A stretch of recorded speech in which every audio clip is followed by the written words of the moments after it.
Hi friends, welcome to my channel stocks corner. ఇవాళ market updates క్విక్గా discuss చేద్దాం. Check in to the video. ఇవాళ market updates చూసినట్లయితే Sensex 318 points పెరిగి 77,042 దగ్గర క్లోజ్ అయింది. నిఫ్టీ 50 98 పాయింట్స్ పెరిగి 23,311 దగ్గర క్లోజ్ అయింది. బ్యాంక్ నిఫ్టీ 527 పాయింట్స్ పెరిగి 49,278 దగ్గర క్లోజ్ అయింది.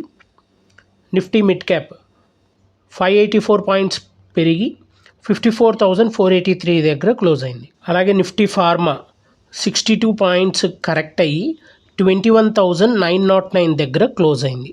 ఇవాళ టాప్ గెయినర్స్ కనుక చూసినట్లయితే L&T 8% పెరిగింది, HDFC లైఫ్ 7% పెరిగింది, HFCL 5% పెరిగింది, ఇండియన్ బ్యాంక్ 4% పెరిగింది. అలాగే టాప్ లూజర్స్ కనుక చూసినట్లయితే ఒరాకిల్ ఫిన్సర్వ్ 3% కరెక్ట్ అయింది, కళ్యాణ్ జ్యువెలర్స్ 2% కరెక్ట్ అయింది, ట్రెంట్ 2% కరెక్ట్ అయింది, డాక్టర్ రెడ్డీస్ ల్యాబ్ 2% కరెక్ట్ అయింది. ఇలాంటి డైలీ అప్డేట్స్ కోసం, మార్కెట్ అప్డేట్ గురించి, డైలీ యాక్టివిటీస్ గురించి తెలుసుకోవాలి, నాలెడ్జ్ గెయిన్ చేయాలి అనుకుంటే మన ఛానల్ని సబ్స్క్రైబ్ చేయండి. Stocks corner by Shivanath. Thank you.